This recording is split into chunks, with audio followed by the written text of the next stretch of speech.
Hi YouTube. I'm back after a somewhat long break. I keep wondering about what sort of videos that, what topics should I talk about, and I sometimes end up being too busy to, edit my videos. So basically a bunch of factors that sort of, led me to what it's been a month since I updated last. I promise that I'll try to be a little bit more regular this time, or at the very least shoot a bunch of videos one after the other, and then have a regular posting order. Anyway, so today I wanted to talk about that's what I'm going to call this video. I want to talk about the dilemmas of a cash-strapped witch. Now, we've all been there because in my peer group, all the witchy people that I know, on YouTube or on other online forums, we've all started out quite young, and that is definitely something that I feel we should be proud of. Having said that, when you start out as a teenager or somebody, someone in their early 20s, you don't have a lot of resources, and by resources I mean cash. You don't have a lot of that to back you up. You don't have a lot of that to spend on things that you would love to have. And for me personally, that has been a constant source of not frustration. I wouldn't call it frustration or anything as strong, but it's definitely been a constant source of annoyance or irritation, I guess you could call it, because I'm someone who loves bling. I like a lot of candles. As you can see, I like a lot of candles. I like a lot of decorations and tools and all of that. So I'm somebody who really struggled initially on my path, on this witchy path, about not having all of the paraphernalia, I think is the right word, for my practices, and that used to bug me for a very long time. And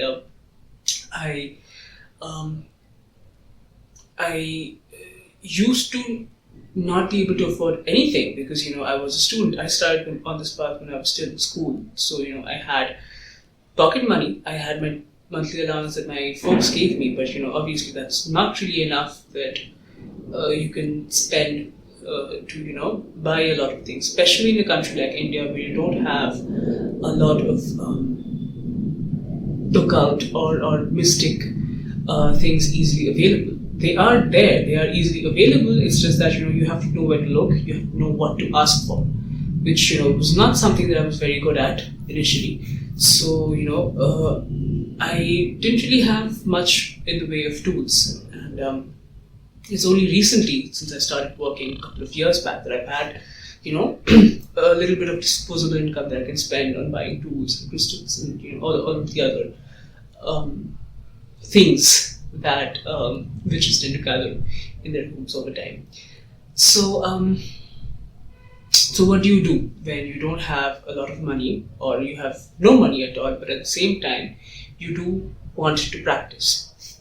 Well, I think in a way, not having access to a lot of tools or to a lot of witch supplies from the word go is a good lesson to learn, because it does help you to become better at visualizations. It helps you to become better at not being dependent on external tools a lot while doing your spells, or while working your rituals and all of that.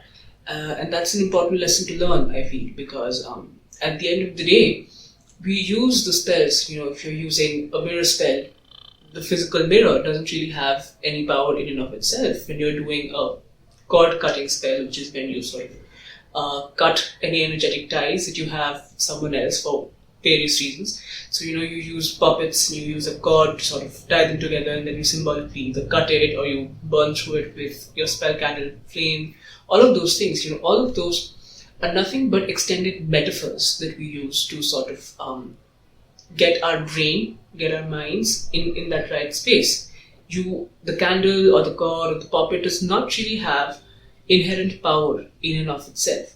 So it's important to learn that fact from the word go, because what happens is we're creatures of habit. So if you start out with doing a spell a certain way that involves a lot of ritual ingredients, then that concept that you will not be able to do the spell without all of these ingredients gets sort of embedded really deeply inside your psyche. It's something that's very difficult to unlearn, and there's nothing wrong about that in and of itself, but you are putting a pretty big practical limitation on yourself. Like, for example, if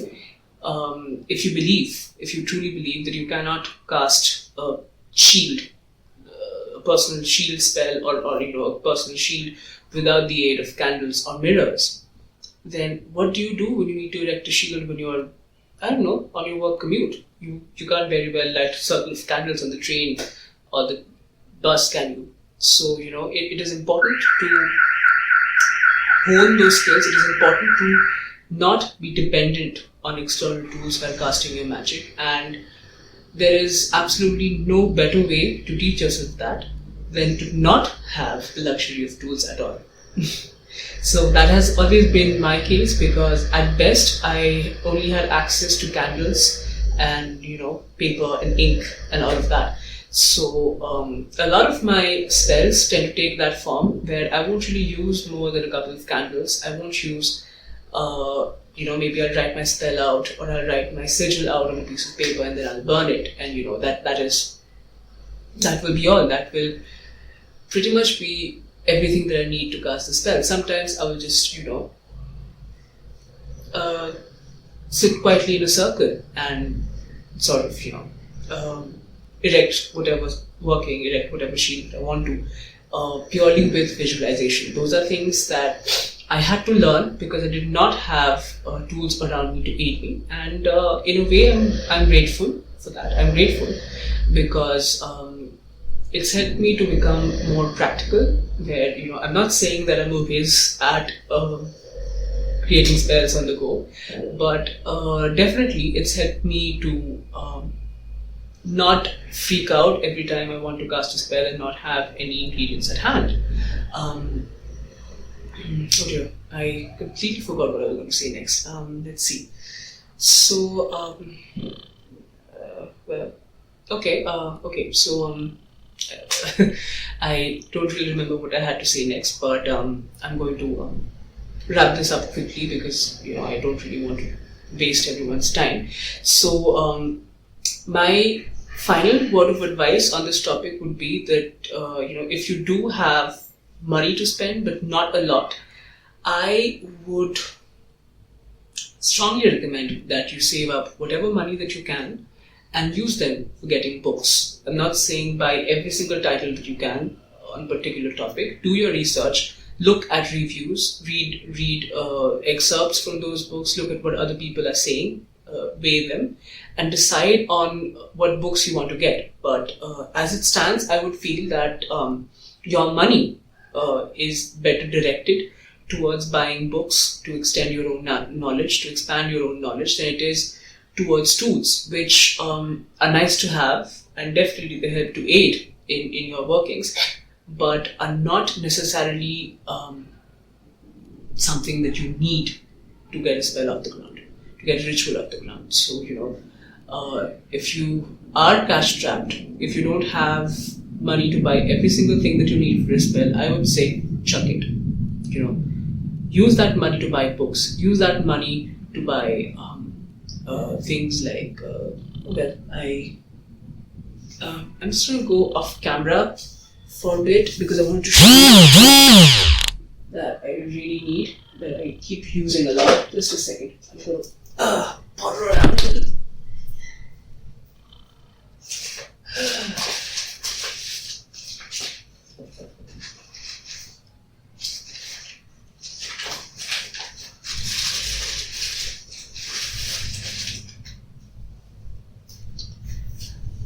Aha! Here we are. This is what happens when you don't plan your videos beforehand. I'm sorry for being so unprofessional, but this is a homemade video. This is not really a commercial channel, so I'm not going to worry myself too much about it. So yes, if you're going to spend money, spend it on A, books that teach you techniques about the craft, and B, books like this, which are reference books. This is the Crystal Bible, and this is the single most useful book that I've bought, craft related, in the recent past, because it helps me. This is a quick reference for crystals. You have similar. This is sort of like a series, the Bible series, about all of these New Age topics. So for example, you have. Oh yes, here we are. We have the Angel Bible, the Chakra Bible, the Meditation Bible, the Reiki Bible, and all of those things. So this is basically a series. I'm not saying you need to get every single topic under the series. I'm just saying that books of this sort, reference books that you're going to really need, because at the end of the day, believe me when I say this, you will not be able to transcribe out pages and pages and pages of correspondences onto your respective grimoires or books of shadows. You're going to need books like this around. So it's better to spend your money on these. It's better to spend your money on books than it is on tools. Oh yes, I finally remembered what I was going to say. Yes, one of the biggest skills that witches learn is how to set up a protective space when you're doing your when you're doing your rituals or your spellcraft. We call it different things. Some people call it their sacred spaces, some people call it their circles, and so on and so forth. We have different names. And I'm not saying that all witches do this. There are several witches who do not feel the necessity of a circle. For example, they might already be inside a protected environment. They might already be inside a protected house, or they might be inside a space that's already sacred, such as a temple or a place that's sanctified, and they don't feel the need to cast a circle. But for the vast majority, we do set up personal space, because energy work can attract things of all sorts, and we don't want distractions. We don't want any sort of interference when we're doing our spells. We don't want to be disturbed, which is one of the reasons why we cast protective spaces before we start our work.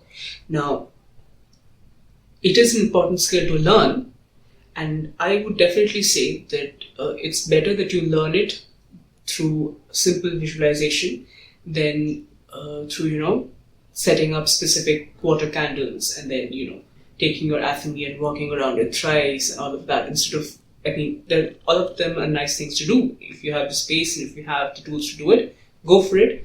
But I think they're worthwhile things to learn to do on the go. What if you want to cast a protection spell on yourself while you're commuting, or while you're on a train or a bus, or you're in office? Since you won't have access to all of your usual tools, you shouldn't feel powerless. And I think that is the whole crux of this entire video. After all of this babbling and all of this rambling, what I mean to say is, in the absence of your tools, in the absence of your athame, your wand, and your candles, and your elemental cups and all of that, you should not feel powerless as a witch. You should not feel as though, if you take away all of those tools, I will not be able to work magic. I will not be able to work with energy. You should not feel that way. And the best way to get that mentality firmly imprinted on your psyche is to make sure that you start off on your path without a lot of tools, so that you learn the hard way how to do visualizations, how to visualize a particular energetic construct. It's believe me, it's definitely easier that way. I've over the past year or so, since I've had a little bit of a disposable income, you can see I've pretty much gone all out with the candles and the altar, and I have my crystals and all of that. And yes, definitely, I'm ashamed to say that I'm a tiny bit of a consumer. You show me something pretty and I will most probably buy it. So that is another thing to look out for. For me personally, that's a challenge. I look at athames online. That of course is another related thing. The whole e-commerce industry in India has boomed in the past 5 years or so. So things that I just had absolutely no way of getting back in 2004 or 2005. I do have several channels such as eBay or Amazon to get them now, today in 2015, and I have the money for it. So, I look at a pretty athame and I want to get that. I look at a pretty grimoire and I want to get that. And that's a personal challenge for me, and I'm sure it might be a personal challenge for a lot of you as well. And I think it's important to keep things simple. It's important to declutter your space. You don't really need a whole bunch of tools to do your thing. And yeah, that's pretty much it. I'm sorry for taking up a lot of time with this. I think I've been on for about at least 10 minutes or so, but oh well. That's the way I roll. Bye.